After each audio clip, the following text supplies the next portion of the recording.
আগে থেকে ভোট এবং ব্যালট বাক্সে স্বাক্ষর দিয়ে ব্যালট বাক্স চিন্তাই করে নিয়ে পার্টি অফিসে গণনা করবেন, নির্বাচনকে চুরি করতে হয়, তাহলে আপনাদের এইবারে মুখ দেখানোর আর কোনো পরিবেশ থাকবে না। খুব আশ্চর্যজনক বিষয়, নির্বাচনকে ভয় পান কেন? আইনজীবী, বিজ্ঞ আইনজীবী বন্ধুগণ এবং সবুজ প্যানেলের বিভিন্ন পদের সম্মানিত প্রার্থীগণ, সাংবাদিক বন্ধুগণ এবং বিজ্ঞ আইনজীবী ভাই ও বোনেরা, আসসালামু আলাইকুম। সারা দুনিয়াতে আইনজীবীরা আইনের শাসন প্রতিষ্ঠার জন্য সবচাইতে জোরালো ভূমিকা পালন করে। এইখানে আমরা দেখছি আইনজীবী একটি বারের নির্বাচনকে যেন তেন ভাবে নিজেদের পক্ষে রাখার জন্য নির্বাচন কমিশনকে নিজেদের মতো সাজানোর চেষ্টা করা হয়েছে।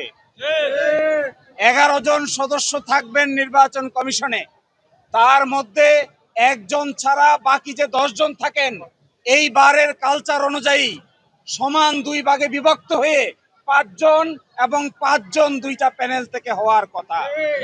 কিন্তু আমরা এখানে দেখছি একটি প্যানেল থেকে ইতোমধ্যে 7 জনকে চূড়ান্ত আকারে নাম ঘোষণা করা হয়েছে।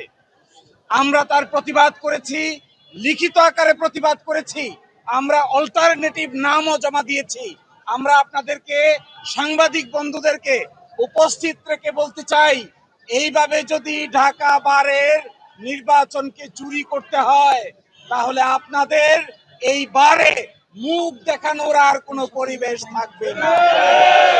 আমি এই বারের যারা বিচারক আছেন, যারা সিনিয়র আইনজীবী আছেন, তাদেরকে সাক্ষী রেখে বলতে চাই, যদি বারের নির্বাচন প্রভাবিত করতে হয় এর চাইতে বেশি শরমের সারা দুনিয়াতে আর কিছু থাকার কথা নয়। আমরা আপনাদেরকে বলছি, স্বচ্ছ নির্বাচন হবে, আপনাদের পক্ষ থেকে 5 জন হবে, আমাদের পক্ষ থেকে 5 জন হবে। 100 জন নির্বাচন বাকি যারা আছেন এই 100 জনের ভিতরে 50 জন আমাদেরকে দিবেন, 50 জন আপনারা নিবেন। এই 111 জনের ভিতরে একজন প্রধান নির্বাচন কমিশনার, এর বাইরে আছে 110 জন। 110 জনের ভিতরে 55 জন আমাদেরকে দিতে হবে, আর 55 জন আপনারা নিবেন। এই বিবেচনায় নির্বাচনে যদি আমরা পরাজিত হই, পরাজয় মেনে নিতে আমাদের কোনো আপত্তি নাই। কিন্তু ইলেকশনকে ইঞ্জিনিয়ারিং করবেন, আগে থেকে নির্বাচন কমিশনকে সাজাতে চাইবেন, আগে থেকে ভোট এবং ব্যালট বাক্সে স্বাক্ষর দিয়ে ব্যালট বাক্স চিন্তাই করে নিয়ে পার্টি অফিসে গণনা করবেন, ঢাকা বারের সদস্যরা এইরকম নির্বাচন হতে দিবে না। আমি আপনাদেরকে সাক্ষ্য রেখে বলছি, এই বাংলাদেশকে দাঁড় করানোর জন্য 5 আগস্ট 1,500-এরও অধিক মানুষ জীবন দিয়েছে। 30,000-এরও অধিক মানুষ তার নাক, কান, গলা, চোখ, হাত পা দিয়েছে। এরপরে যদি আপনাদের শিক্ষা না হয় তাহলে এই বাংলাদেশে ফ্যাসিস্টদের মতো আপনাদেরও কবর রচিত হবে। আমি পার্লামেন্টের ভিতরে বাইরে সব জায়গায় সরকারের মধ্যে একটা ডিক্টেটরিয়াল একনায়কতান্ত্রিক মানসিকতার পরিচয় দেখা যাচ্ছে।